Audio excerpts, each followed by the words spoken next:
Hey, what's up, everybody? Kind of an impromptu live stream. Um, so I don't know who will be here. I always say that at the beginning of all my live streams, and sometimes it goes either way. Sometimes no one shows up. Sometimes people do. So if no one shows up, I'll just ramble for a few minutes and go away.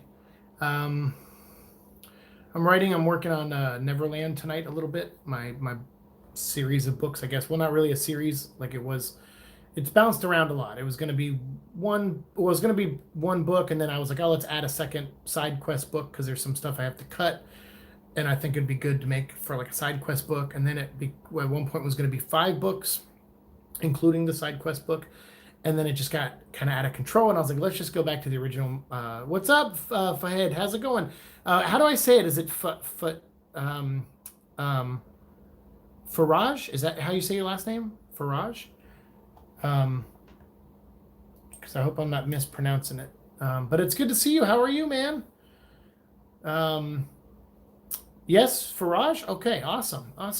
Good. All right. I just want to make sure I don't mispronounce. Um, it's good to see you, man. I hope you're doing well. Thank you for the thumbs up.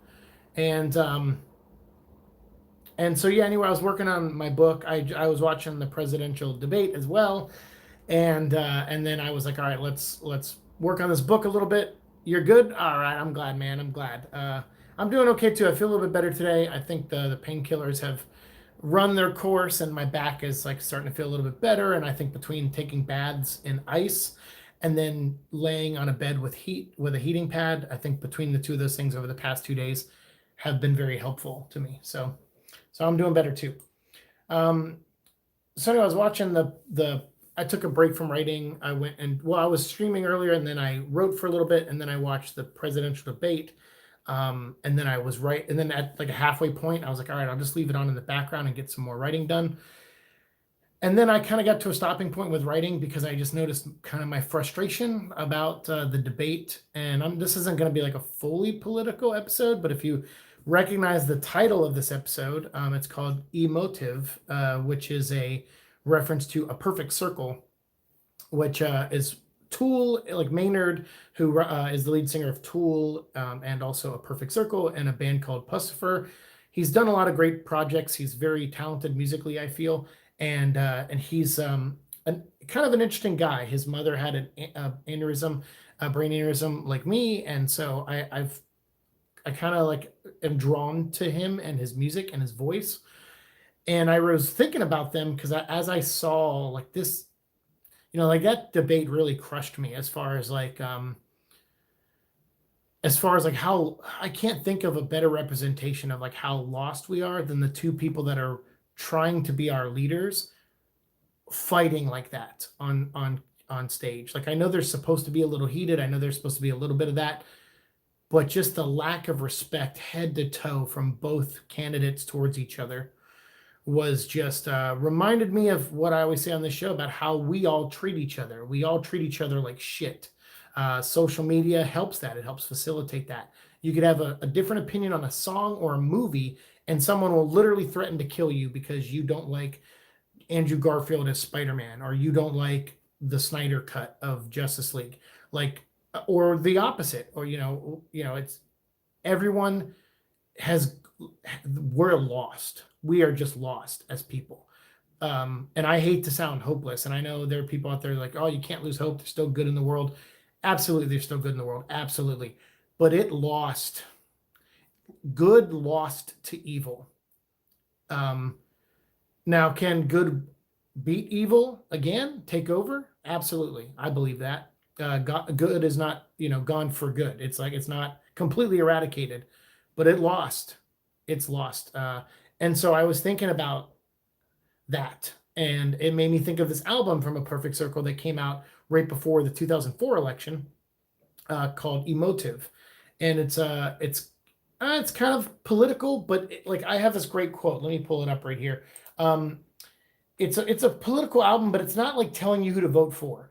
I think Maynard said, here's this quote. He said, "Look, clearly I'm supporting anyone but Bush in this upcoming election, but I'm not telling anyone who to vote for with this new album. I'm just trying to encourage people to think for themselves, to stop buying into the absurdity and rampant fear. But even that message has been somehow edited over the last 4 years, effing years, and it pisses me off. How can a simple message of get off your butt and educate yourself be turned into a reason to dismiss our efforts? We're just speaking our minds, we're following our hearts.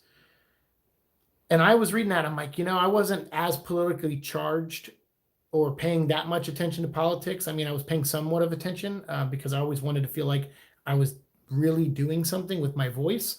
I started voting in 2000, was my first election year, and I actually wrote in Alan Keyes was the person I voted for. He was this black guy who was like running, and he really didn't have a shot in hell. But I heard him speak once, and I guess it was because it was my first time hearing someone speak, and I just kind of got swept up in the energy of it all or whatever. I can't really remember too much about it, but apparently that's who I penciled in. I think in 2004 I wrote in John McCain. I'm a Democrat, and yet I voted for an independent my first time, and John McCain, who's Republican, on my second time. But then 2008 and 2012 was Obama. I voted for Obama both times, and again I think I started just kind of disconnecting mostly from politics at that point. Again, I can't remember too much of what was going on, but I've been paying a lot of attention to stuff now. And when I saw this quote, I was like, man, he mentions don't buy into the absurdity and rampant fear. And I was like, I guess there was a lot of that in 2004 because of post 9/11 and stuff. And I was just thinking, like, we haven't changed at all. Like, ever since I was a kid, from the 80s to now, we haven't changed. Like we just get more lost. We get more divided. We hate each other more over little things, over big things. And so when I saw these two older men who are supposed to compose themselves, who are supposed to have an air of leadership about them, who aren't supposed to, be in the filth, and I'm not trying to say they're supposed to be better than anybody, but they should be.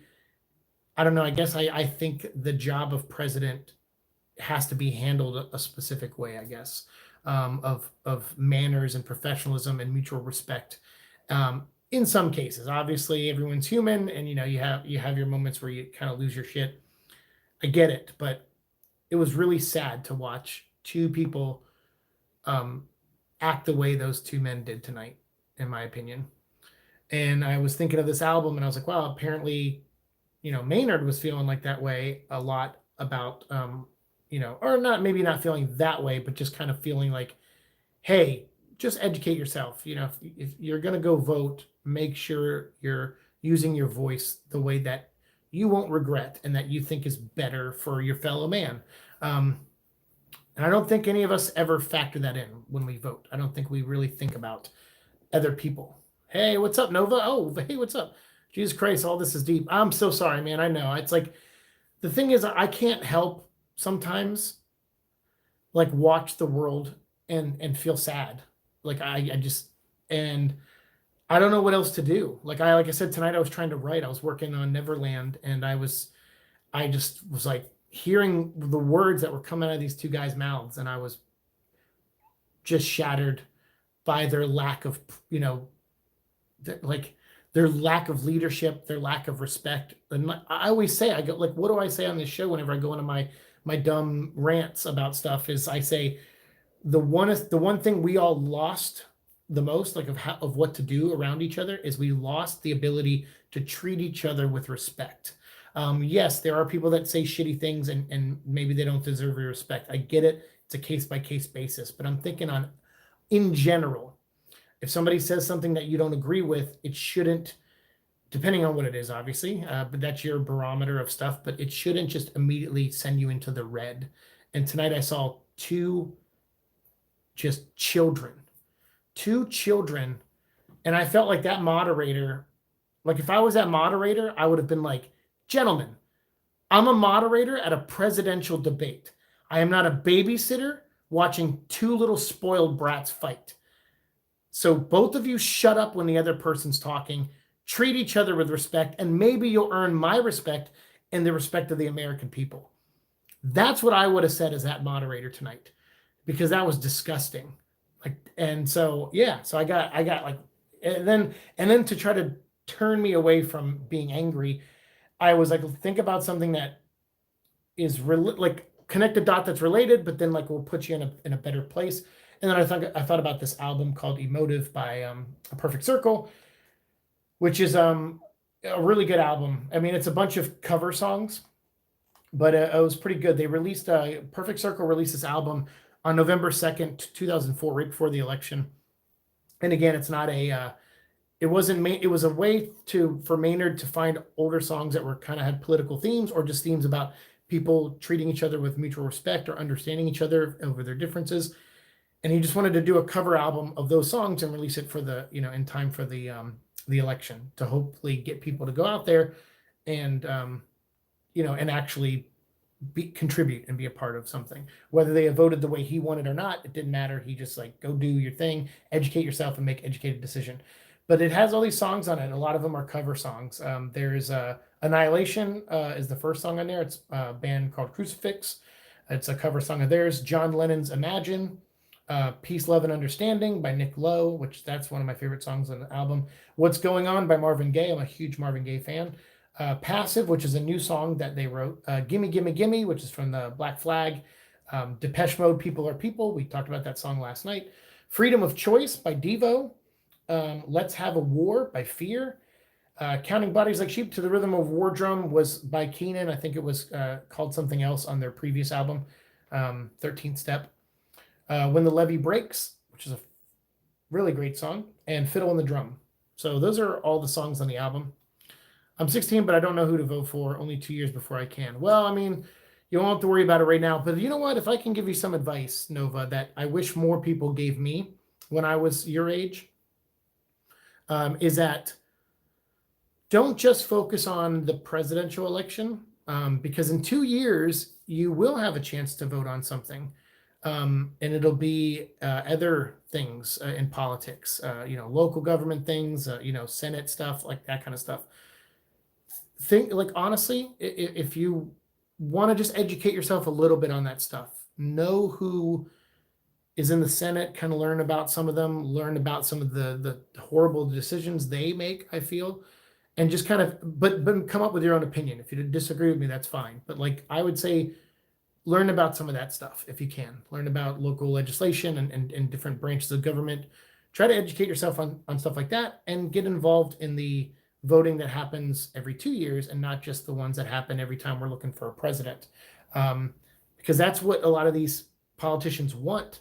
They want you arguing and fighting over president, and not so much concerned about them, so that they can keep their jobs and keep making money. Because there are literally people in the Senate and the White House that have a salary of like $140,000 a year, but yet they're worth like $50-60 million because of corruption, because they have found ways to align with businesses, corporations, and things like that, and to boost themselves up and make their lives better, while essentially giving there's no other room for a lot of other people to grow in instances like that, when they keep elevating and they keep staying in their position of power, because then they just get more corrupted and they get focused on the money. And then, hey, I made 10 million last year, but that's not enough now. And now I'm used to living on 10 million. I need 20 million this year. So they get more corrupt.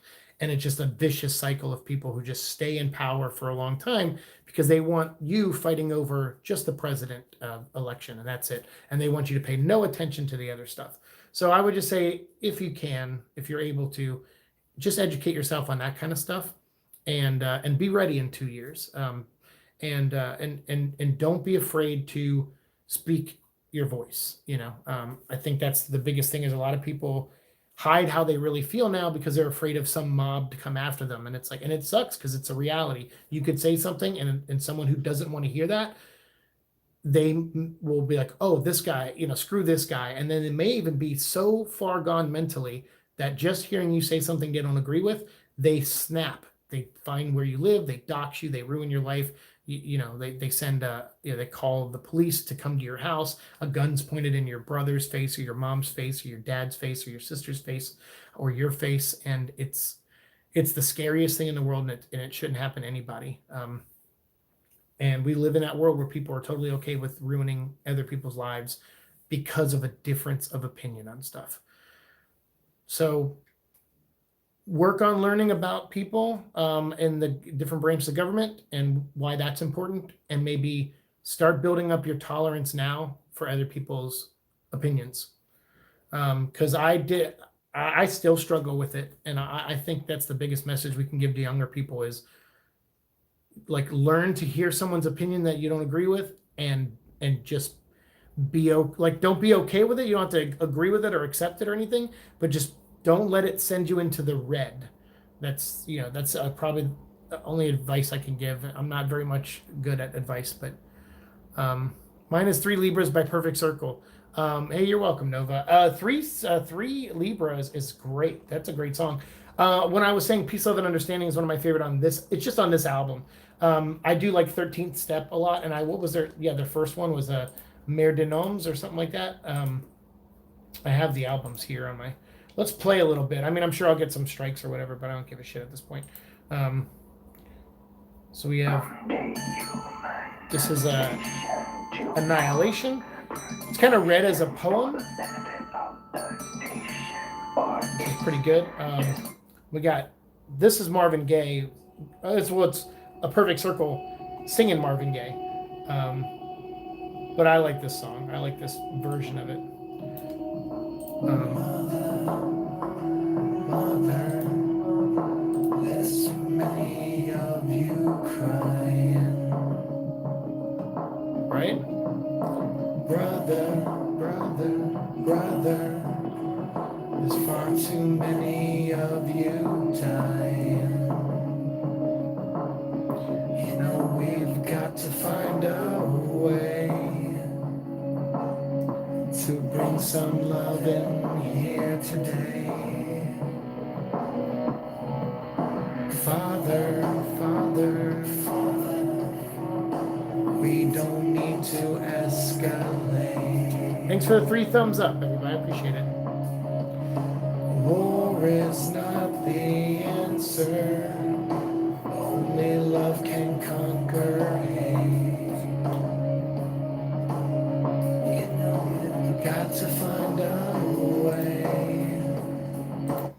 I do. I love that song. Marvin Gaye was awesome. I love Inner City Blues. It's probably my favorite Marvin Gaye song, but I love a lot of Marvin's stuff.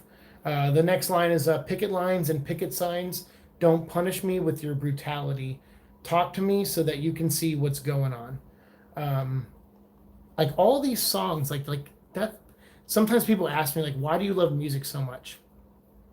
More than movies, more than comic books, music has this ability where people who have experienced real shit in their life find a way to get that out in a, sometimes 10-minute song, but usually a 3 to 5 minute song on average.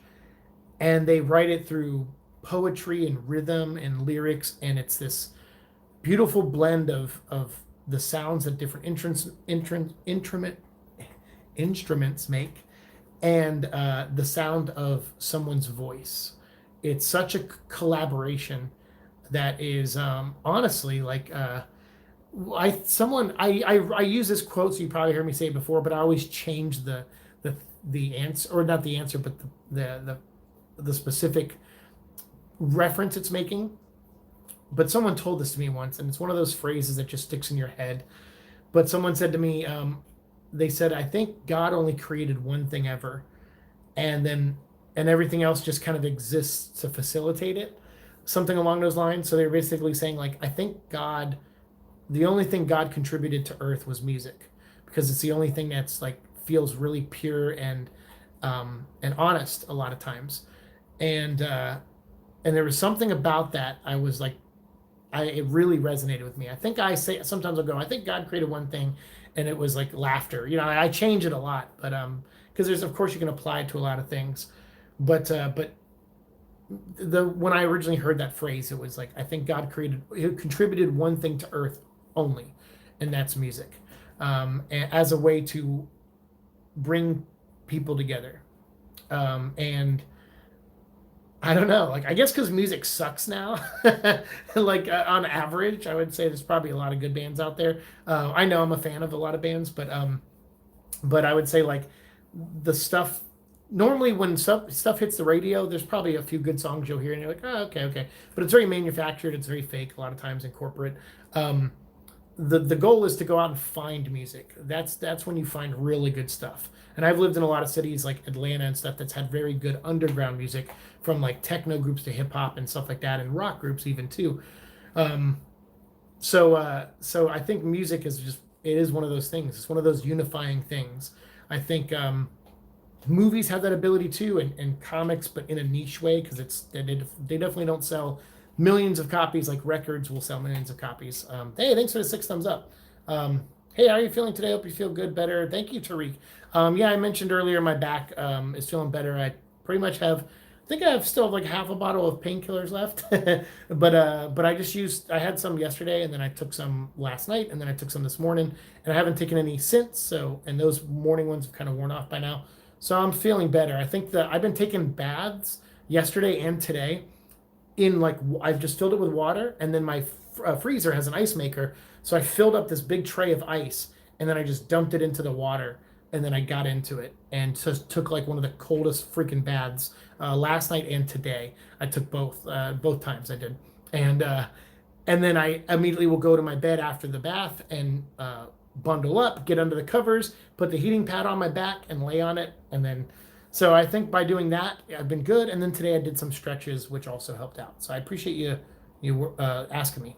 For me, I see all the sides. My best friend is black, and I'm half white and Mexican, so I see from all sides. That's good. It's a good perspective, man. I envy you, because my perspective is just from like a white guy's perspective, which there's nothing wrong with that, But I know people want to demonize, like, oh, I can't have an opinion now because white people ruin the planet or whatever. I'm like, well, I'll agree with you on some level of that, but I feel like what ruins the planet is thinking like that, and also mankind has just like a lean towards evil a lot of times. We're not perfect. Like, that's just what it is. We're just not perfect. And then in our pursuit of perfection, we get lost, because I think to pursue being perfect is a never-ending battle. It's not something you'll ever accomplish. There's no such thing as perfection in a lot of ways. I mean, there is, like, if you're in love or something like that, like, sure, but even that takes work and stuff like that. But in that work is the perfection. When people think perfect, I think they think, oh, it's all good. It's like, no, no, no, no. That's not what perfect is. Perfect isn't all good all the time. Perfect is flaws and work and effort and love and sometimes hate, even. Like, when I say we're flawed, I actually don't really mean that sometimes.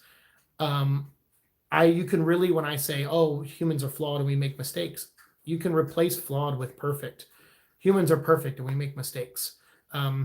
Because that, like, I don't know. That's how I see things. I like, yes, some people make mistakes or do things that are bad, that are way past the line. Yes, absolutely, I agree. But on average, people do screw up. But to me, that's part of their perfection. Is that if something is consistently perfect in the way that people think perfect is or want perfect to be, I don't think that's perfect. I think constantly evolving, constantly adapting, understanding, growing, learning. Someone told me this years ago, and I love it also. It's another great line where they say, don't ever stop being a student. That's like probably the most wisest thing I've ever heard anyone tell me is don't stop being a student ever. Constantly learn about yourself, about others, grow. My grandfather had this amazing ability to talk to everybody. And I think the reason for that is because my grandfather went through so much. He was Irish. He came, living in America, got into the military because that's usually what happened. A lot of guys at that age were drafted in those time periods. He was a medic. He wanted to help people, didn't want to take a life. But unfortunately, when you go to war, even as a medic, there are instances where you might have to pick up a gun to protect somebody or help somebody. And it changes you, and it puts life into this weird perspective. My grandfather won the Purple Heart and never told me why. I mean, I think I heard enough stories to kind of maybe figure it out, but I never really knew why he won the Purple Heart. He never liked talking about it because he didn't like being awarded something for having to take a life. Like he just didn't want that. And he went to church 4 days a week. He was Catholic. He went to church 4, sometimes 5 days a week, 7 if he could, if the church would let him in. The doors were usually always open in Weirton, West Virginia. But he made steel for this country, and he would go to church like 4 or 5 days a week just to ask for forgiveness. Would go to confession and confess the same thing over and over and over. And he was not a bad person. He was flawed like all of us are, but he knew what right and wrong was. I had someone tell me once, you have very high morals, Siike, and your morals people can't live up to. And I was actually shocked to hear that. And it depressed me because I don't think my morals are that high. I don't want anyone to be perfect.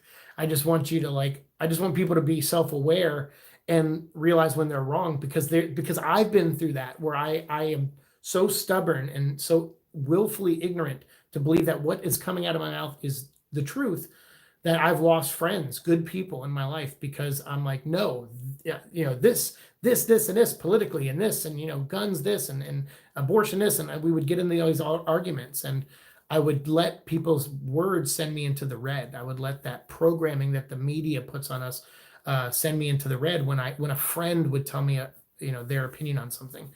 And it would drive, because I'm a liberal guy, but and I grew up in the South, and I grew up around a lot of conservatives, and sometimes we would butt heads over stuff, or not even a lot of conservatives, sometimes independent voters and stuff too. But smart friends that I'm like, man, I wish I had the self-awareness now that I didn't have. I didn't have it back then. And that's all I want. I just want people to be self-aware and understand when they sound like hypocrites and when they don't, and to not be afraid of shame, and to not be afraid of failing, and to not be afraid to be wrong. I think we get so hung up on those things of like, I can't be wrong. I got to win. I got to be on the winning side. It's all these things. And it's like, no. That's not the pursuit. That's not the dream. The dream is to evolve constantly, in my opinion.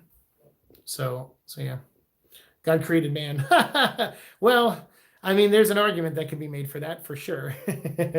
But yeah, I don't know. I think I don't know. I'm not a very religious person.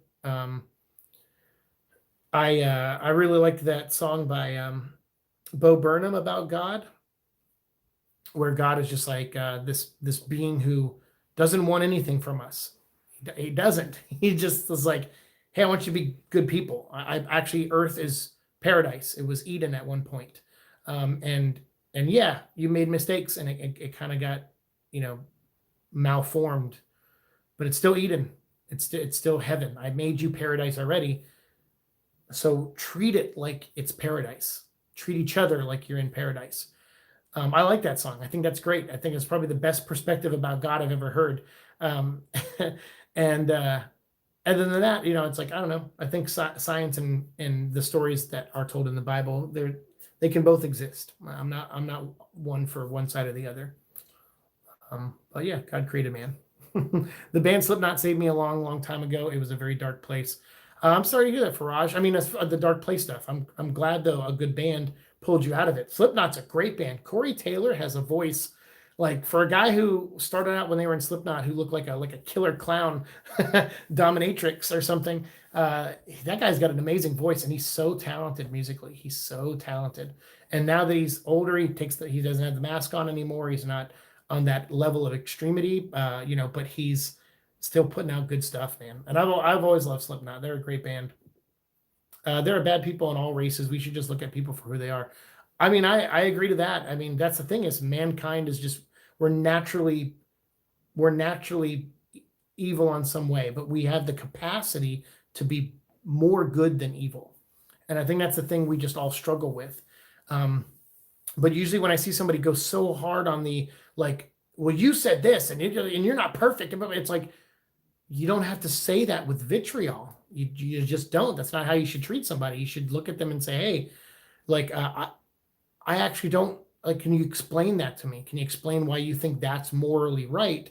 And may I, after you explain, give you a different perspective on that. Like, I know that sounds like, after school special or whatever, but communication, like, every job I've worked, communication has been the reason why people are stressed out. And it's such a simple thing when you think about it, right? You're just like, oh, I got to do this and this and this today. And it's like, well, why do you have to do all that? Well, because, like, so and so didn't tell me that this was going on, and I didn't hear that. It's like, okay, so communication. So we need to just talk to that person who essentially left a bunch of work for you, that, hey, if they do a little bit of this and you do a little bit of that, and I'll help out, and I'll pitch in and help out where I can at my level. Like, if it's a supervisor, it's like, well, on my level, I'll come in and help out here. If we all do that, then the job gets easier. It's less stress on all of us. We actually may like coming into work every day. But yeah, it's not like that. It's like we have this condition now where it's like, oh, I'm promoted, I'm better than somebody, or I can't work with people that are under me because I have to now give them orders. And it's like, that's not what being a boss is. It's not giving orders. You're being a boss or being a leader is not just giving orders. It's paying respect to the people that have to work alongside you.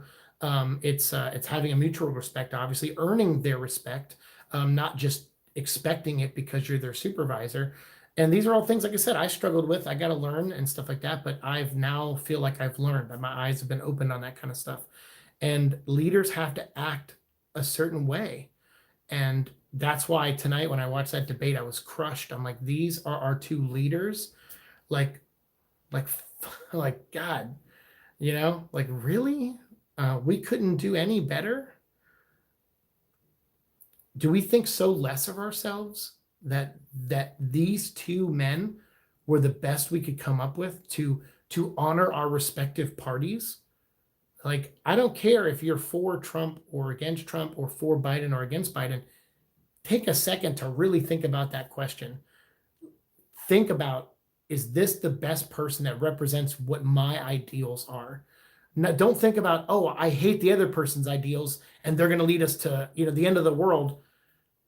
Don't think like that. Just think, is this person who represents my party the best person to represent my party out of anyone else out there? The answer is no.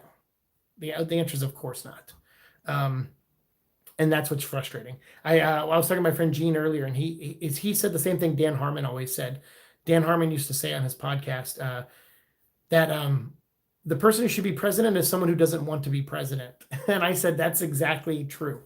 Usually people who don't want the job of leader and who get it are the best, are better leaders. They're not the best, but they are better leaders than people who want the power, who want the, to be able to, have that position of authority. Usually people who seek power are the people who abuse it. And it's usually the people who inherit power and don't realize it or don't want it, or understand the burden of it. Usually they're the ones who are respectful with it, And history shows us that, not just fiction, but like history shows us that. Be right back. No problem, Nova. Well, God created man in his image in the form of Adam. Well, I'm not going to sit here and debate religion with you because I don't believe in what you believe in, Drake. But I appreciate the comment and understand that what you're telling me is your belief, and it is not my belief. But I don't think that God doesn't exist. I just don't believe what you're telling me.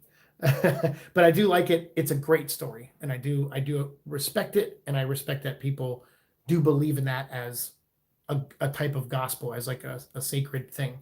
But for me, I just don't.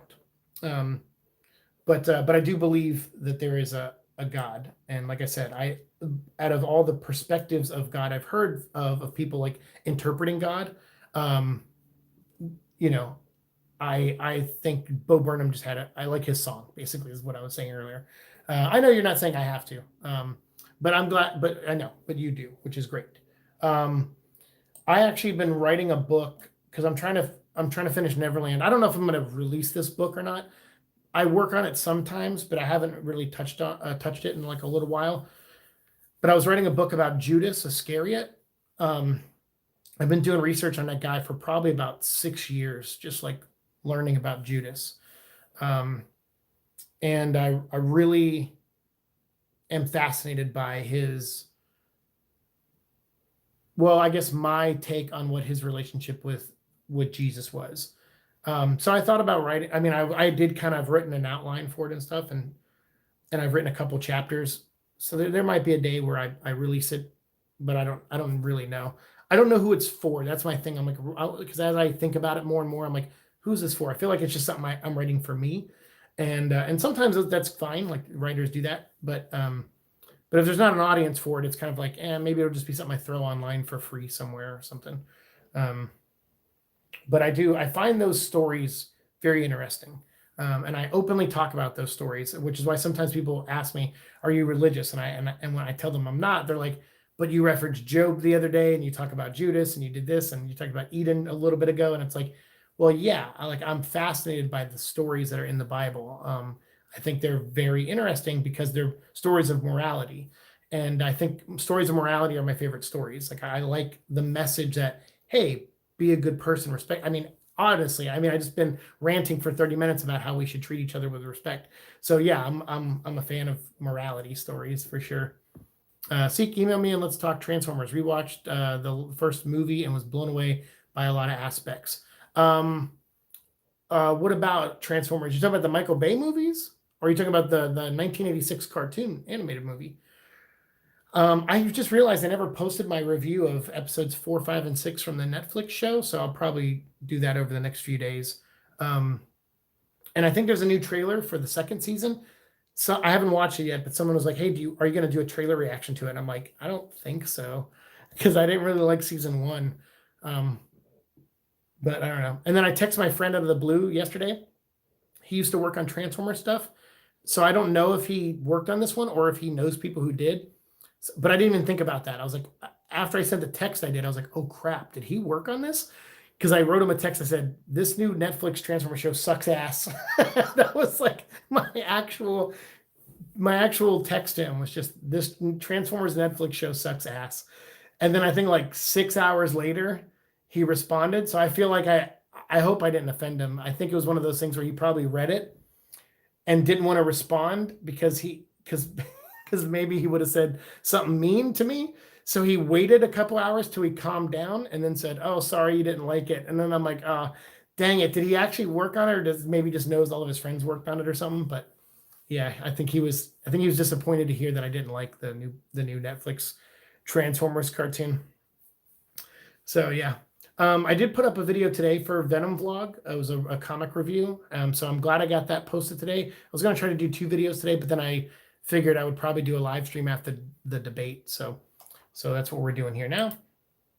And then what other songs do we have? And then, so tomorrow I'll probably put up like a video or two. I've been posting Halo playthroughs on my gaming channel, if you like Halo.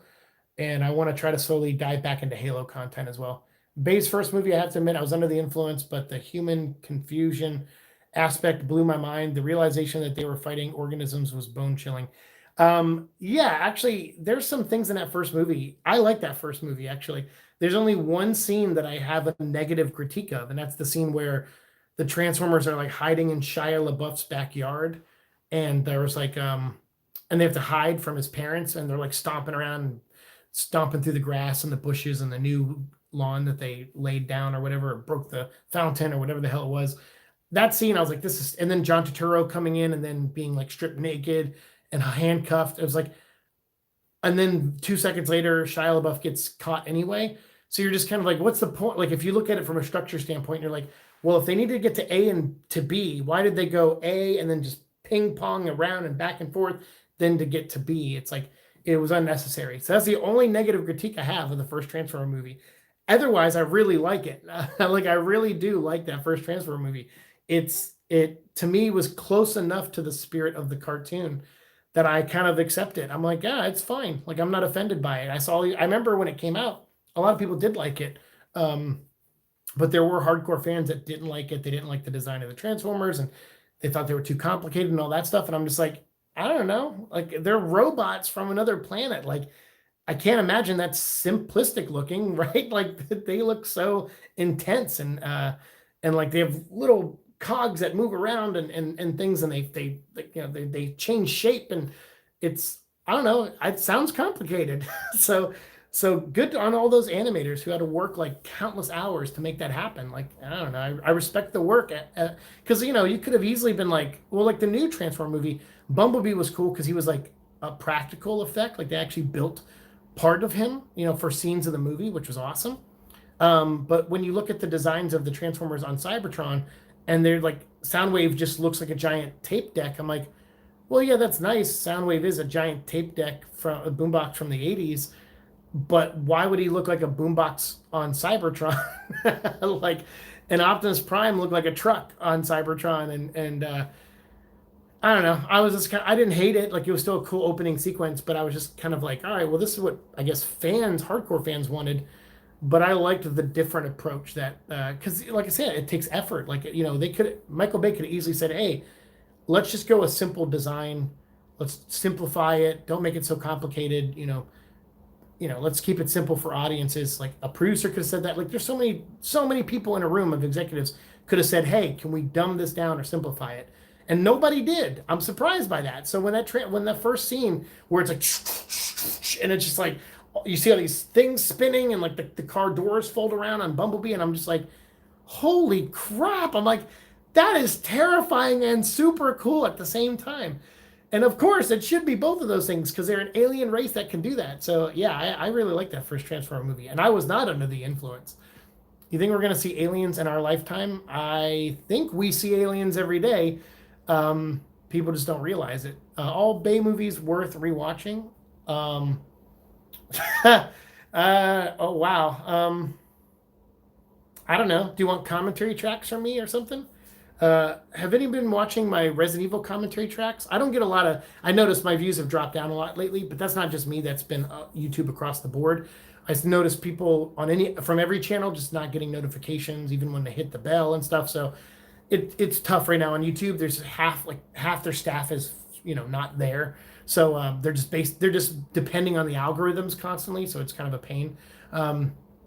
So it's not easy, but so I noticed my videos have taken a hit lately. But I noticed like when I make anything that's not Venom vlog, it's usually like very few hits, unless it's a live stream. Surprisingly, my live streams have been almost consistently over 100 views, which is really nice. So thank you guys for that, for contributing to that. Thanks for the 7 thumbs up already.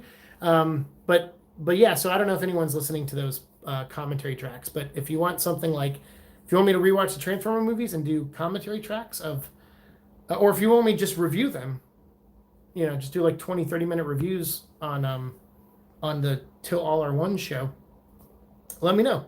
I'll make time. I probably won't do it till closer to the holidays because I promised this years ago and I never came through with it. So I think this year during Halloween, I'm going to try really hard to watch and review all the Friday the 13th movies.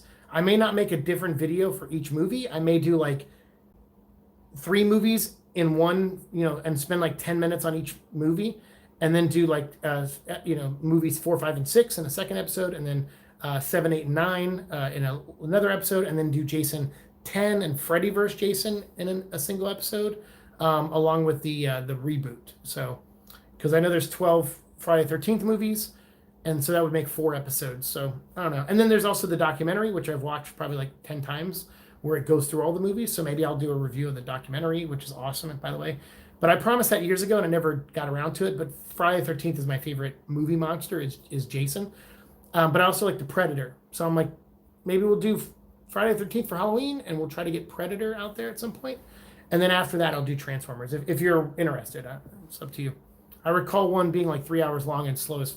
Yeah, I think, wow, which one was that? I think that was the 3rd one or the 4th one.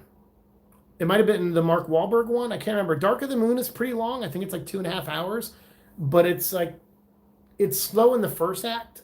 But I feel like once it got to the second act, it speeds up pretty quickly. But Age of Extinction though does drag a little bit, like in the middle, big time. In the second act, it drags big time. That all sounds dope. Get YouTube to fix notifications. I don't know. I have 0 power over that, but I'll send an email. So yeah, so oh, let's start. So other songs. So Passive is on here. That's an original song by Perfect Circle. I think it was supposed to be on their Tapeworm project, and they like recycled it. But then we have Gimme Gimme Gimme, which is a Black Flag cover.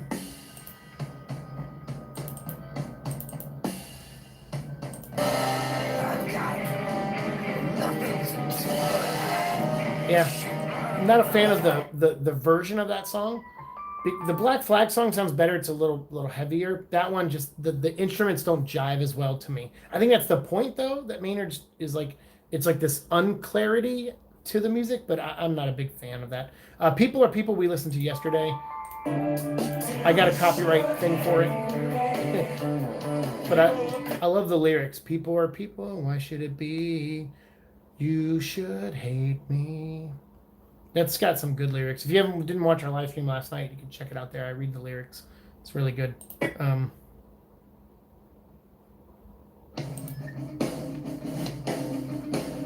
So this is Freedom of Choice,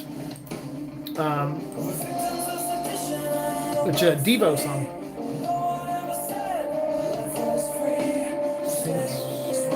Go down with the ship. Just use your freedom of choice. I'll say it again. In the land of the free. Use your freedom of choice. Freedom of choice. It's pretty good. In ancient Rome, there was a pond. Yeah, it's a good one. What other songs are on there? Close that. This one I like. Counting Bodies Like Sheep to the Rhythm of a War Drum. It had a different name on the previous album that was much shorter. So this is kind of like a remix of it. But this, when I drove to San Francisco to be to on the Venom 2 set, I made a mixtape of a bunch of trip hop songs, but I put this song on it. I put this song on my trip hop playlist. It's not a trip hop song.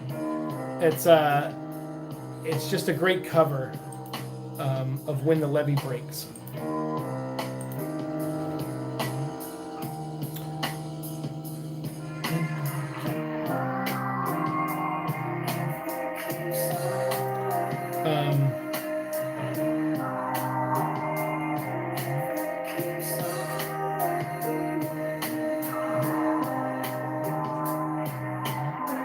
Let's see if I can find the lyrics.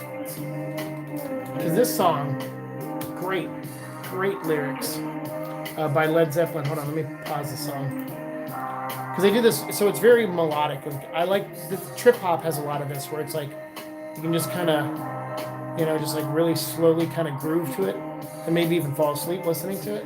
It's like really relaxing. I love that. There's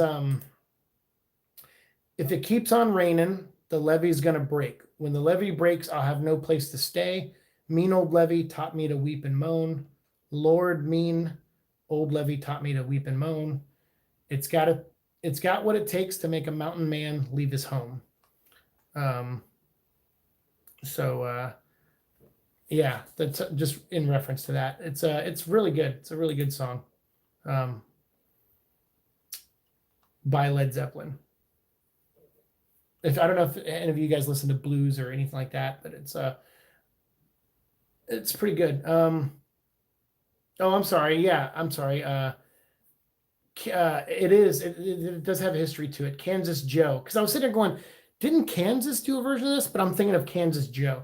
Kansas Joe McCoy and Memphis Minnie wrote the song, and it's about the flood in Mississippi in 1927 due to a levee breaking and flooding the town. So, yeah, and it affected like 25 or 30,000 square miles of land destroyed and hundreds and thousands of people killed. In fact, I think that would make a great movie. I grew up in Mississippi. I don't remember too much about it, but I did grow up there for a couple of years and lived on a military base called Keesler Air Force Base. And there's a lot of history to Mississippi, good and bad. But that's most places, right? Like everywhere in the world. So, but yeah, I'll get on the Transformer thing at some point. Let me get through Friday 13th, and then I'll do Predator, because luckily there's only 3 Predator movies, and then that's probably all. I don't know if I'll do the Alien vs Predator movies. But it was funny. My friend was visited me recently. My friend Nathan, and we were talking about something. We were talking about, I think we were talking about trilogies. No, we were just talking about movies in general. And he said something like, he was like, oh yeah, Indiana Jones. I think that's what it was. He was like, oh, Indiana Jones 4, that was so terrible. And I was like, yeah, I go, I really love franchises that just know when to stop at the 3rd movie, and I was like, like the Nolan Batman stuff, they just stopped at the 3rd movie. And then I was like, and then, Predator, they made Predator, Predator 2 and Predators, and they never made a 4th one. And he kind of was like, wait, what? And then I was like, and, like what was it? Not Lethal Weapon, because I like the 4th one of that one. But Die Hard, I was like, Die Hard, it was just like Die Hard 1, Die Hard 2, and then Die Hard with a Vengeance. They never made a 4th or a 5th one, thank God. And he was like, wait a minute. He's like, they did make and I was like, yeah, no, that's the joke. Like those movies I don't count. So after Predators, to me, they never made another Predator movie, in my opinion. Hey, what's up? Today's my birthday, September 30th. Happy birthday, Georgie.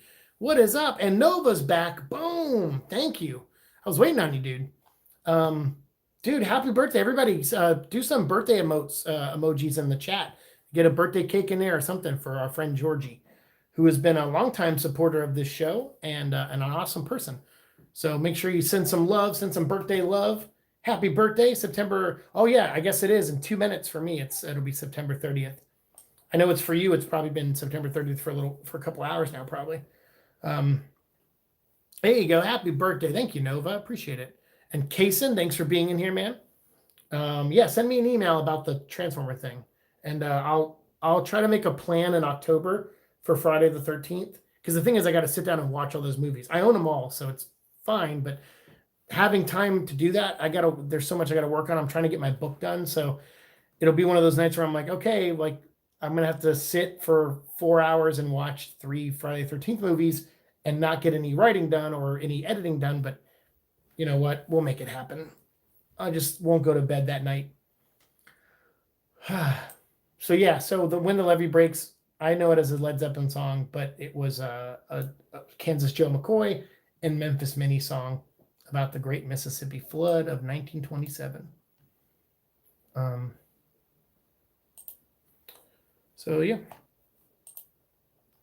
But all right, so I've kind of done my serious stuff. I think I vented long enough about things. Is there anything you guys want to talk about before we head out? I'll probably stay for like another 15, 20 minutes. For those of you wondering if I watched the latest episode of Maximum Venom, I started watching half of it, and I also am about 30 minutes into Cell Block 99, but I need to, I'm going to restart it because I started it last night, and on the couch, I fell asleep. And then I woke up, and I was like, oh, crap, and my back was hurting a little bit, so I popped some pills, and then came in here and worked on some stuff until like 4 a.m. So I need to go back and rewatch. But then at about like, I don't know, during the presidential debate, I was like, I switched over to Hulu, and I was like, let me check out some of Maximum Venom. And then I was like, got about 10 minutes in, I got to when Connors, Dr. Connors goes into a lab, and he sees like, I think it's the Norman Osborn in a container, but he's talking to it, and he's like, give me the serum, like you promised me. And so it looks like he's being manipulated to, run Horizon High, which we kind of assumed, but yeah, I'll have my review that probably go up tomorrow or Thursday. Happy birthday. Oh, Drake, you're awesome. Kason, thank you guys. Georgie, there you go. There's some love from the parasites here at the Venom vlog. Cell Block was awesome. Watch Bone Tomahawk. I've seen Bone Tomahawk like 4 times. Same production company. It's equally awesome. I didn't know that, actually. I've seen Bone Tomahawk. Bone Tomahawk is awesome.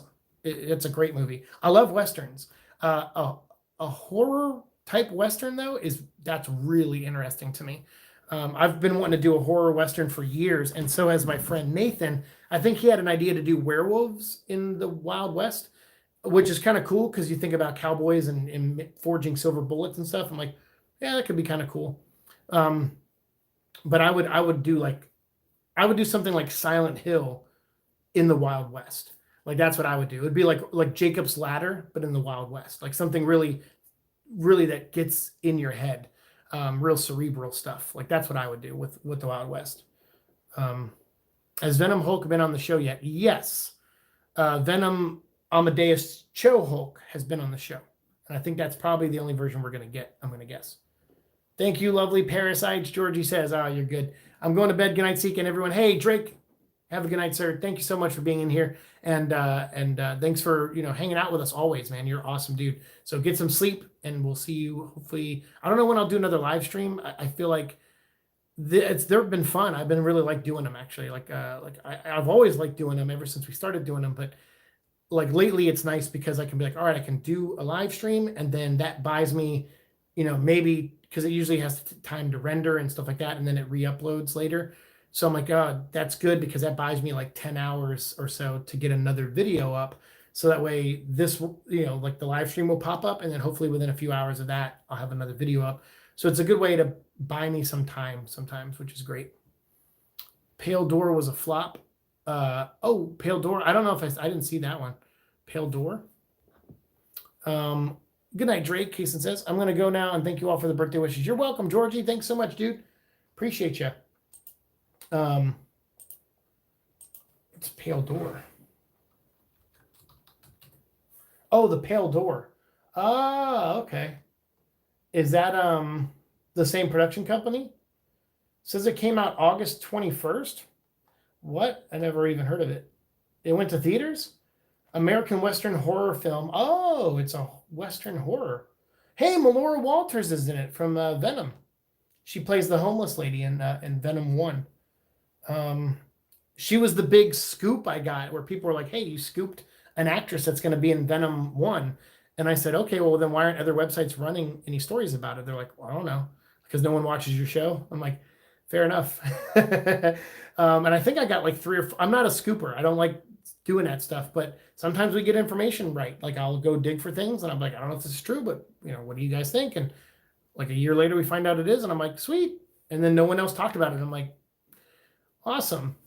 So the Pale Door, a family home is raided by an armed gang of thieves. In the middle of the night, brothers Jake and Duncan are saved by Lester. They are devastated to find their parents shot dead and watch helplessly as their house burns to the ground. Years later, the Dalton gang meets up with Jake, who's working in a saloon. After losing one of their members in a gunfight, the gang realizes they won't have enough manpower for the upcoming train heist. At the objection of his older brother Duncan, Jake volunteers and the gang is forced to use him as a substitute. Okay. I don't want to read any more because it looks like the synopsis might spoil too much, so I don't want to get too much into that. It's got 3 writers. That's rarely a good sign. That scared me a lot on Venom. Venom had like 4 writers, and I definitely have issues with the Venom movie, but I think having Kelly Marcel be the sole writer of the next movie is a good thing. Definitely. I haven't watched Marvel Spider-Man since Doc Ock got in Spider-Man's body. Is it worth to watch seasons 2 and 3? Well, technically, the one you watched is season 2. It's the end of season 2. I think there's like 5 episodes after that storyline, because that storyline I think ran for 5 episodes. And then I think there's like a few more episodes past it. I want to say one of those episodes is about Venom, and it's actually Eddie Brock, and he works at the Daily Bugle, which is not comic accurate, but it's fine. It's close enough. He's a journalist and a photographer, so he's kind of like Spider-Man 3, Eddie Brock a little bit. But it's the closest we've gotten to an Eddie Brock journalist working for a newspaper since the 90s cartoon. If you think about that, that's crazy. Every version of Venom that's been in a cartoon after that has not been a journalist or a reporter or working for a newspaper. So it's pretty crazy because that's like 20 years of without that version of Eddie. So I'd say that episode was worth watching. It's pretty good. That 2-part episode with Peter and Miles versus Venom. And honestly, there's been some good in this new season, this Max and Venom season. I like the first episode, and I like the 3rd episode. The second one and 4th one, I'm kind of like, I can defend the second one a little bit, play devil's advocate on that one. The 4th one, though, I'd struggled with. But apparently that ties into this 5th episode that I'm in the middle of watching now. So we'll see. I mean, and I don't know. It's funny. That video is getting a lot of views lately. I noticed it's like, oh, you got a comment. You got a notification. And I'll go and look, and it's like kids, like I'm I'm assuming kid. I say kids, I mean anyone under 25 is like a kid to me. But like, it's all these young people going like commenting on my interview with Doc Wyatt and Kevin Burke, the showrunners and head writers of the show. I'm interviewing them, and there's literally comments this past week have been popping up of people, I guess, finding that video and being like, and I guess I asked them the question is like, is this the final season? And they're like, oh, we can't really answer that, blah blah blah or something like that. So I asked that question in the show or in that episode, and I don't think they gave a direct answer. So people in the comments have been like, well, I don't think it's going to be the final season. What makes you think of that? And I'm just like, I don't know. I read that somewhere. I read that this was the final season. I'm like, well, they can't end the season. They got to go to college and become Avengers. And I'm like, says who? They don't have to do that. Like, where does it say in the contract that they have to get to a certain point? Shows get canceled all the time. And like I said, since Sony is wanting to do a shared Spider-Man cartoon universe with Spider-Verse, I imagine that this show, unless they include this show, which would be great. If they said season 4 of this is going to be Spider-Verse, I'd be like, whoa, so they're going to actually connect to the Spider-Verse Miles movie? If that's the case, that would be great. But I just don't know if that's going to happen because this is like a Disney-focused Disney XD show, and I don't know how involved Sony is on it. But that's just my ignorance, so I don't know. But it's just funny seeing all those comments lately. Do you think Marvel Spider-Man will end after this season or after other seasons of the show? Oh, so I just answered that. I thought it was the final season, to be honest with you. Looking at it now, yeah, I guess it's frustrating to end the show on a season that's all about Venom. Maybe. Like, I'm sure people want more Mary Jane and more other things, but I don't know. I feel like this feels a lot like the final season of the Batman to me. The final season of the Batman, like they had to get special permission to use Superman in the show, and they brought in like Green Arrow and Green Lantern and Martian Manhunter, and they formed the Justice League, which had like no female members. I think Batgirl technically kind of became a member of the team by the end because I think they were just like, oh crap, because I don't think Warner Brothers gave them the ability to use Wonder Woman. I think they wanted to, and Warner Bros. Like, nope, can't use Wonder Woman. So they technically didn't have a female member of the team. So they had Hawkman, Martian Manhunter, Green Lantern, Green Arrow, and Superman and Batman. So it was like 6 guys. And then Batman and Robin and Batgirl kind of join it at the end. But it's like, yeah, it's funny. So yeah, I don't know.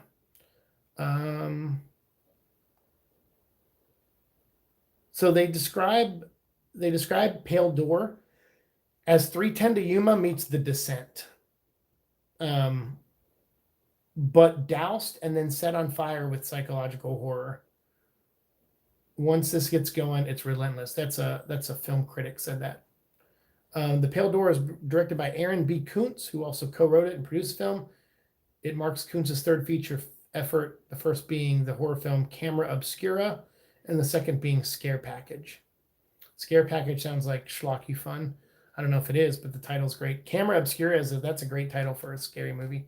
I think there was something Evil Within 2 had a monster called something Obscura. I think that had like a camera for a head. I hope for us Venom fans we could get a mini Venom TV show at some time. To answer your question, what is my dream Spider-Man show? I don't know. Actually, that's a great question. I would say it would have to be written for like a teen range, like a upper teen range, like 16 and up. To me, I think that, not saying it has to be mature rated by any means, but when I think of Spider-Man, like my introduction to Spider-Man was 2 things. It was Spider-Man and His Amazing Friends, which is super a show for kids and very silly when you look at it and watch it nowadays. It's very dated and simple and quaint. But then I read the comics in the 80s, which was like the Peter David black costume stuff, and also the J.M. DeMatteis's Kraven's Last Hunt, and those were really intense stories. Like Spider-Man wasn't much of a jokester during some of those stories. He had a sense of humor for sure, but he wasn't like Mr. Slapstick funny. He wasn't like a stand-up comedian, and he certainly wasn't a teenager. And he was married, so he was definitely a man. He was like older. He was married. He had a job, and but the only reason they could afford the apartment they lived in New York was because of Mary Jane's career and acting career. So like, to me, like I don't know really Spider-Man, like, and even in Spider-Man's Amazing Friends, he's like in college and he's got two roommates who are also superheroes. So the concept of Spider-Man as a kid is really not a thing for me sometimes. Um, but I respect and understand that when you do a cartoon, you should gear it towards younger kids. But I also feel like there's demographics, right? So there's like Transformers has Transformers Rescue Bots, and that's a show for kids, like for literally like 5 to 10 year olds, um, or 5 to 8 year olds. It's like a that window, and then you have something like the Transformers Prime cartoon, which I think is more for like 13 and up. And I would say that would probably be my target for a Spider-Man show, where there'd be real drama in it. Like I thought the Spider-Man video game has the right tone for a Spider-Man story. It had really great characters, a lot of emotion, very tragic ending, with a little glimmer of hope, but then also a glimmer of this is never going to end for Peter. It's going to constantly be battles like this, emotional battles for the rest of his life. I think that has messages in it that I think young people should see. I think learning responsibility. It's like, oh, don't just make it about like, oh, he's got to get somewhere on time because that's his responsibility. It's make it more than just that. Like focus on it a little bit more. Yes, you gotta have Spider-Man stuff. You gotta have him swinging around and fighting characters like Big Wheel and things like that. You certainly got to do that. But I feel like I don't know. If you want to whip some kind of morality at people, don't be preachy and don't be political with it. I say be basic and fundamental with it, which is like, hey, learn to be on time places. That's something that Peter Parker needs to be better at. You'll lose people you love in your lifetime, so be ready for that. It's okay to cry about it. It's okay to feel sad about it, but don't beat yourself up over it. Like, I think those are themes in Spider-Man, these life lessons. Like, he's so human, Peter Parker. He has superpowers, sure, but he's so relatable. He's been through so many real people issues, more so than a lot of other characters. And so I don't know, a little bit of focus on that from time to time would be my ideal Spider-Man show, I guess. What's up, Pikachu? How's it going? But for Venom fans, we could get a mini Venom TV show at some point.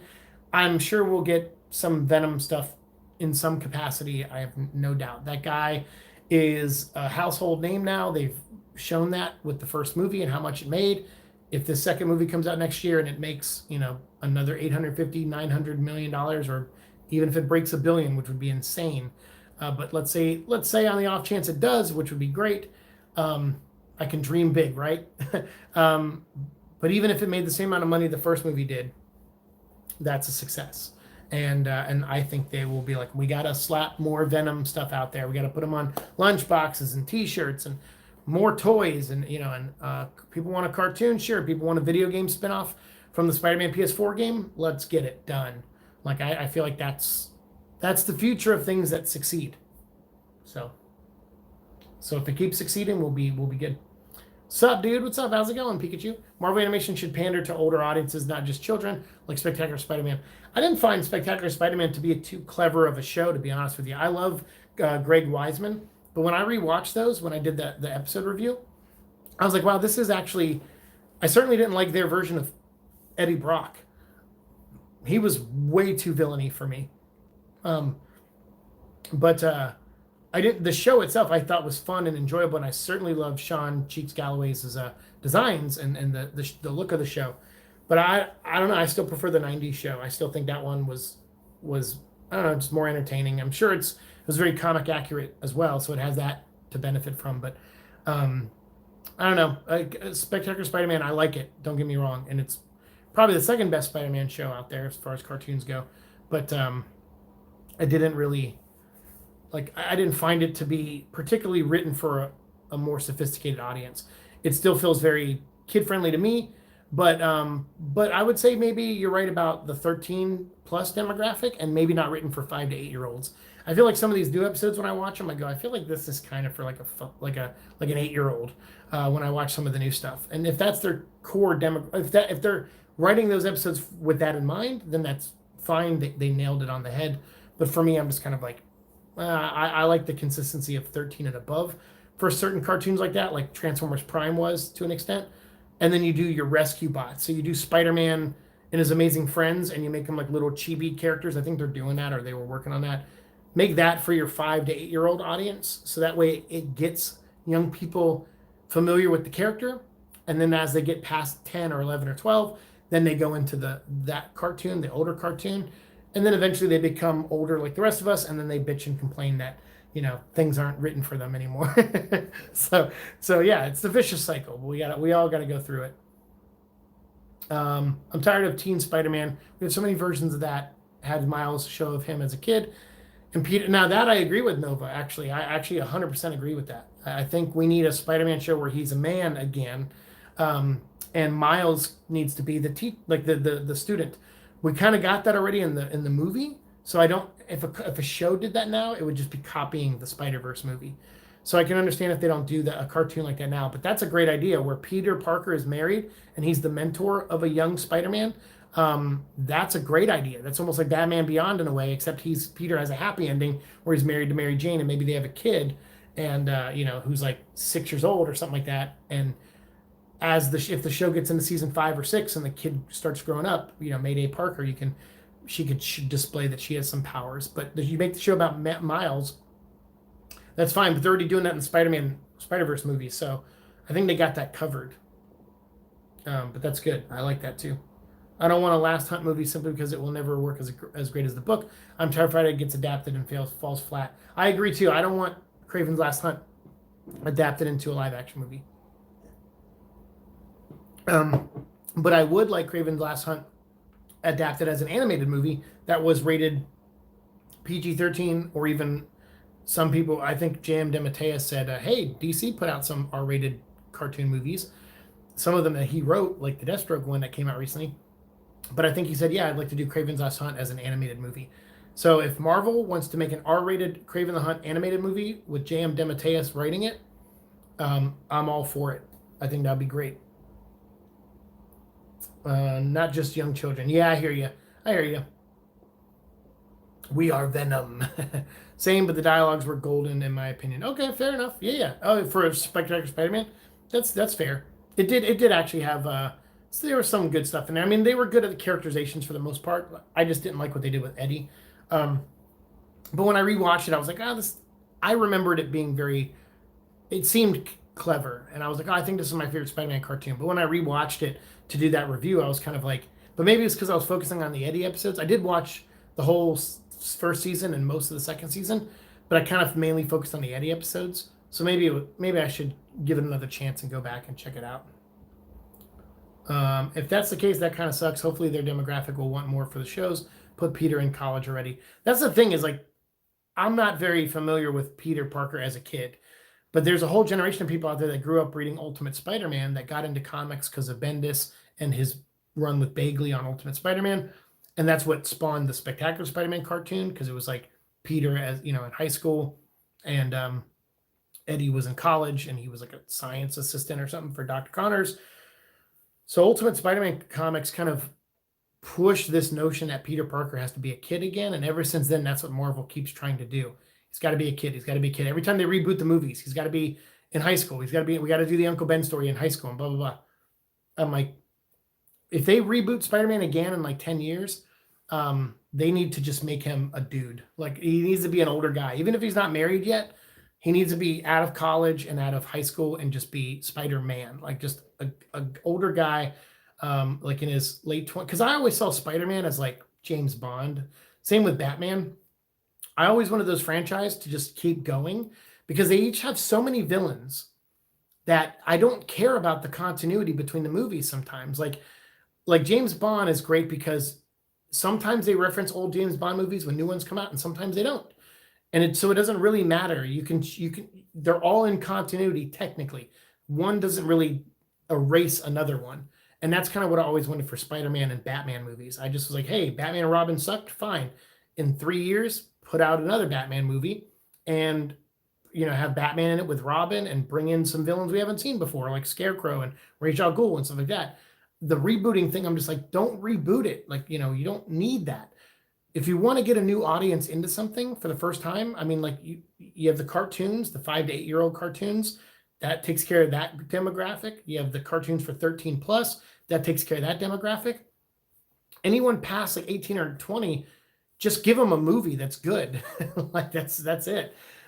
Just give them a movie. They'll be fine. They'll and this Spider-Man and Batman and Superman have had their origins retold so many times. You actually don't even need to do that in movies anymore.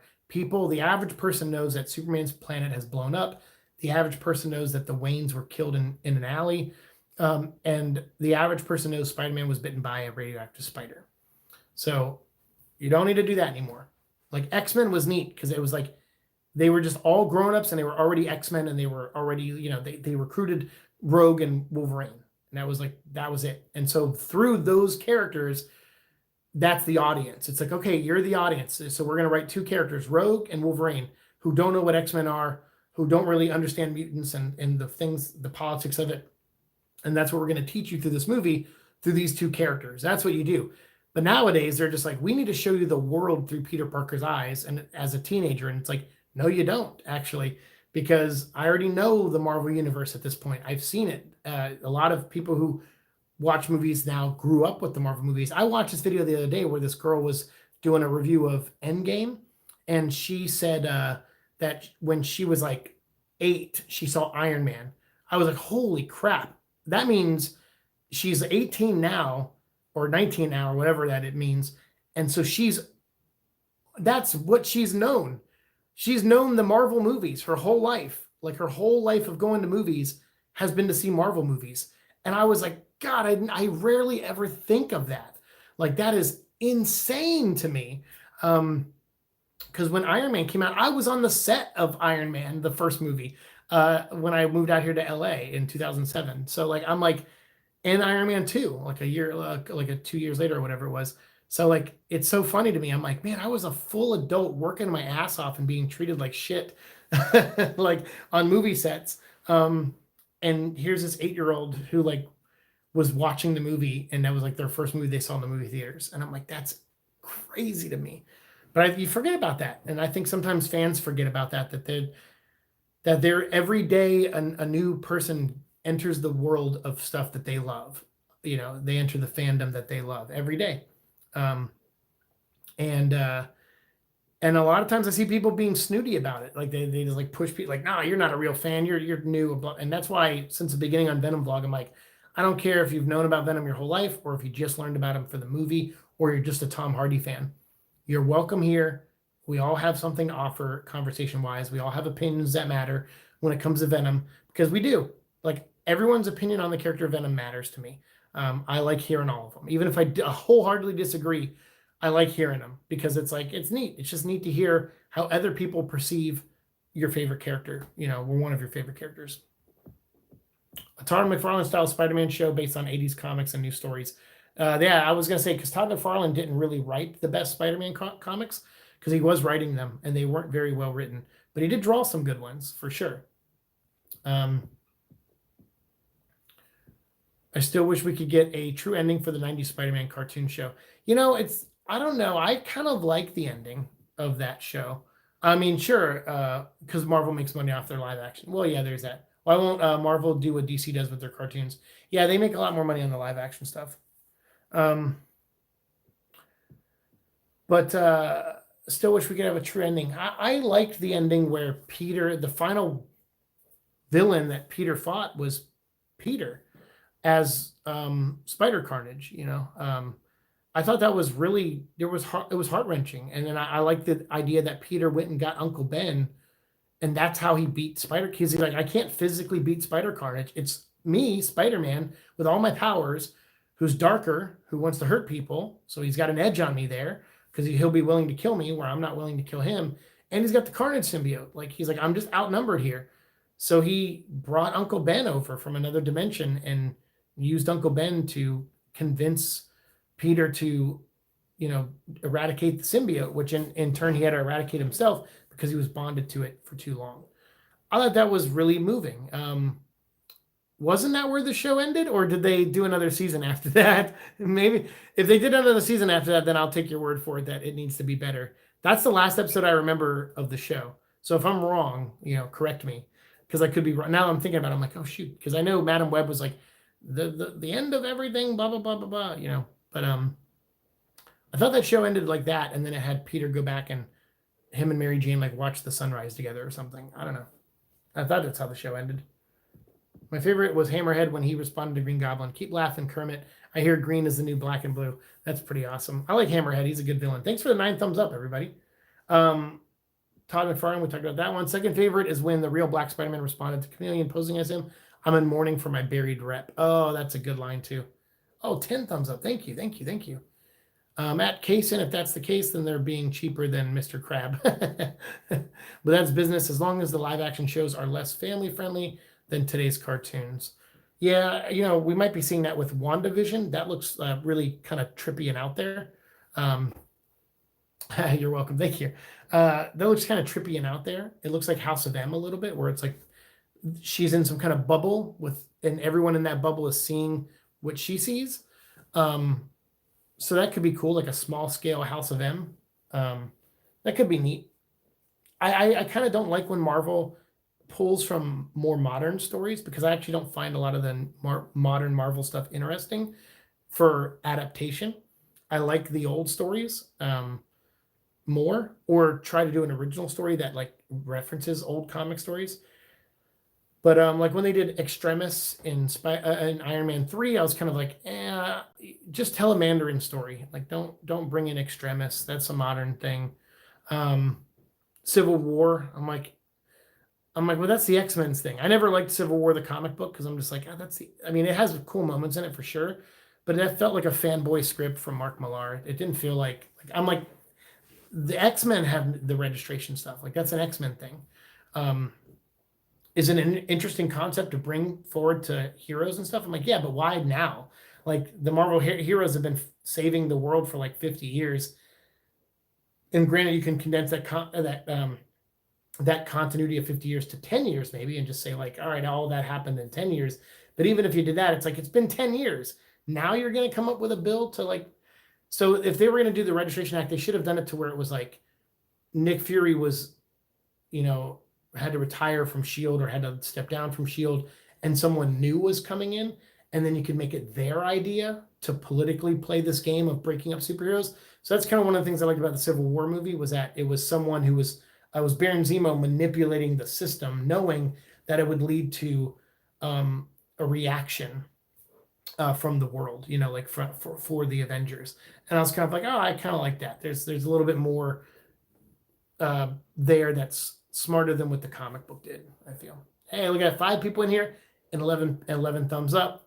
5 is the month I was born. 11 is the day I was born. So that's pretty awesome. 5/11. MJ got stuck in the middle of a time zone and it ended there. But didn't it? It didn't though. She was stuck there, but didn't Madam Web say, hey, let's go get Mary Jane or something like that? And then they went through like a portal at the end. So you just kind of assumed that it would all worked out, I guess. I don't know. I guess you're right. You want to see it to have the closure. I gotcha. I think I found the extension of Spider-Man, the animated series. I gotcha. Yeah, I don't know. I could be remembering it wrong. I just remember that Carnage moment. I thought that was amazing. Civil War was Marvel, big Marvel names, the movie. I cringed every time people cheered the introduction of the characters as they appeared on screen. It was epic but shallow outside of the first 5 minutes. Yeah, I felt that a little bit. Like, I certainly love Winter Soldier a lot more because I felt like that was like a real story. I felt like every time the Civil War stuff was mentioned in Civil War, it was just getting in the way of the Cap Bucky story, and I just thought that was way more interesting.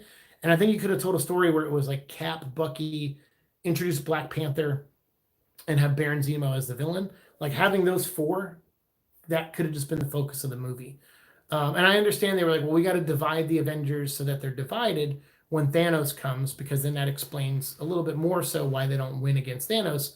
But I'm just like, I don't know. You could have just had Thanos divide and conquer. That could have been a Thanos thing. He could have been like, all right, I'm going to send down my 4 children, and you got your plan in Infinity War is to separate the Avengers. So, okay, Wanda and, you could still had all the elements there. Wanda and Vision could have still been on a vacation in love with each other, and they could have still been attacked, and that would have caused some Avengers to go that way, and then you had someone attacked over here, and it would have caused some Avengers to go that way. So you still could have divided and conquered. Like Tony still could have got sucked up onto the thing with Hulk and stuff, and or not Hulk, but Doctor Strange and Spider-Man. That could all still happen with the Avengers still being friends and together, because you could have still had them being divided and conquered. So you actually could have made that part of Infinity War, where Thanos goes, I have a plan. Here's what we're going to do. We've been studying these heroes. Here's how we're going to split them up. We already got Thor, took him down, and we got Hulk is somewhere on Earth. So we got to find him, but this is how we're going to handle this. They still could have done that. It wouldn't have changed the story too much. But I know people are going to be like, no, they had to be divided. They had to fight each other. I'm like, but it felt forced. So they really didn't. They didn't need it, really. Good night, everybody. Hey, good night, Nova. Spider-Man thought she was dead all along. He did, because there was like a Hydra Man thing, right? Where she was like a water clone or something with Jackal or someone. I can't remember. But no, I thought at the end he was like, now what? I've saved the universe. Now what? And I think Madam Web said something like, well, let's go get Mary Jane or something. And they went through a portal together. I'm pretty sure that's what happened. I mean, I guess I could be wrong, but I don't know why my brain would think that happened if it didn't, but who knows? Hey, what's up, great ones? How's it going? Good night, Pikachu says to Nova. Yeah, the guy who made the clone, pretty messed up. Yeah. It's been a while since I watched that to review it on the show, because it had Spider Carnage in it. So I did watch those episodes, but I just it's been long enough to where it's like not clear in my brain. I mean, not a lot of things are, but all right. Well, guys, that's it from me tonight. I am actually very tired, and it's 12:30, and I want to go lay on my heating pad, put it on my back, and then hopefully tomorrow I'll be hopefully closer to 100%. I'll get up and I'll do stretches and all that stuff, and that'll help out. And I got some videos I'm going to put up for you guys tomorrow. We got another Venom vlog, Resident Evil stuff, and I'll try to finish watching Maximum Venom episode 5 and Cell Block 99, and we'll do maybe something, live stream or something at some point this week on Cell Block 99. And then also Maximum Venom, I'll do that episode. I'll try to put that review up on Thursday. Heading to bed, fantastic show. So happy I caught it after work. Favorite content creator out there. Hey, that's very nice of you to say, Kason. Email me about the Transformer thing, and we'll talk there. Have a good night, man, and I'm glad you caught me after work as well. Spider Carnage scared me as a kid. He still scares me as an adult, but that's why I love him. He's one of my favorite characters and designs. I really love that character. Really looking forward to the review. I will get it up as soon as I can. So thank you guys very much, Pikachu, Kason, everyone who popped in here, the 11 thumbs up. Everyone, great ones. I appreciate you guys being here. Nova, all you guys that popped in. Who was in here in the beginning? We had Drake. Drake was in here. And and Georgie. Happy birthday again, Georgie. Thank you guys very much. I will see you all in the future. Have a good night. Peace.